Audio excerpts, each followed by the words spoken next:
You've been fighting battles that never seem to end. You've prayed harder, tried more, promised God you'd change. But somehow you always end up in the same place, exhausted, guilty, and wondering if the darkness is just stronger.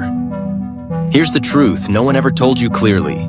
The enemy already lost. You're not facing a powerful devil.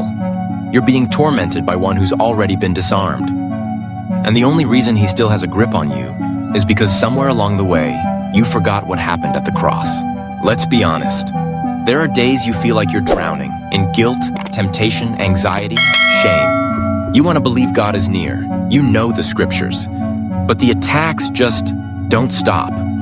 It feels like Satan still has weapons trained on your soul. But listen closely. The enemy doesn't win because he's strong. He wins because you forgot he was already defeated. And here's where most believers get stuck. They confuse a roaring lion with a ruling king. Yes, the enemy still roars. 1 Peter 5:8. But he no longer reigns. He barks, but he's been bound. There is one Bible verse the enemy hopes you never memorize, never believe, and never speak.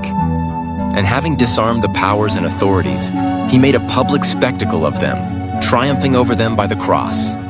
Colossians 2:15. Let that verse pierce through every lie you've believed. Disarmed, meaning his legal right is gone.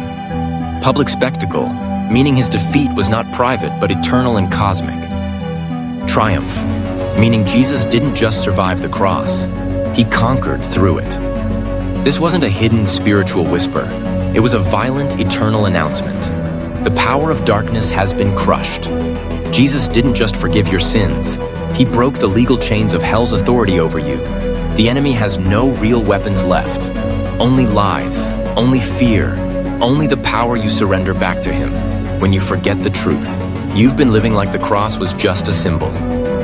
But it was a military triumph in the unseen realm. It wasn't just about your salvation. It was about his domination over every power of hell. Jesus didn't just open heaven. He shut the gates of hell, silenced its accusations, and stripped Satan of his license to torment you. So why do so many believers still live under threat? Because no one told them. Knowing the truth isn't enough. You have to stand in it. You have to declare it. You have to fight with it like a sword. Let's make one thing clear. The enemy is still active, but he's not in control.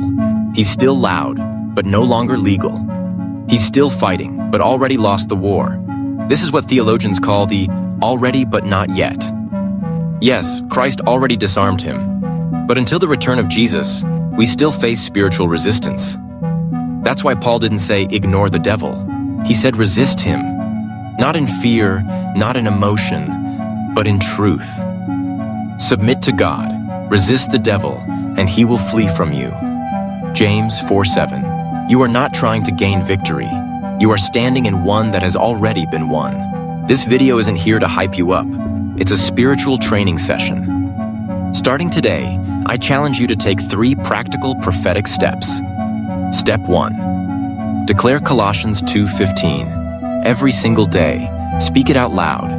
Not to impress God, but to remind your own soul. Jesus disarmed the powers and authorities. He made a public spectacle of them. He triumphed over them by the cross, and I live in that triumph. Step 2. Respond to darkness with authority, not emotion. The next time fear, temptation, or condemnation shows up, don't argue. Don't spiral. Don't try to feel powerful. Just say, you've already lost. I belong to the one who disarmed you. You don't need louder prayers. You need clearer identity and tighter grip on truth. Step 3. Start a victory log. Every moment you sense peace instead of panic, write it down. Every time you choose freedom instead of fear, record it. Let this journal be your battle history, so that on dark days you don't forget who already won. Friend, listen. You're not trying to earn freedom. You're not trying to climb your way into victory. You're simply learning to walk in what's already yours because of what Jesus already did. The enemy lost. The chains broke. The veil tore. The cross stood.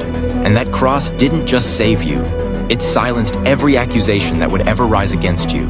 You don't need to feel powerful to stand in victory. You just need to remember who already won. He disarmed the powers. Not will, not might, already. Done. Finished. So next time the darkness whispers, "You're still stuck. You're still weak. You'll never change," you whisper back, "Then why are you already defeated?" If this truth ignited something in you today, don't keep it to yourself. Share it with someone who's still in the middle of the fight. Subscribe to one verse only, because sometimes one Bible verse is all it takes to shift everything. And in the comments, type this declaration: Jesus disarmed the enemy, and I stand in his victory. Let's flood this space with truth. Let's remind the enemy, he lost. This is one verse only. One verse, one truth, one step closer to freedom. See you in the next battle.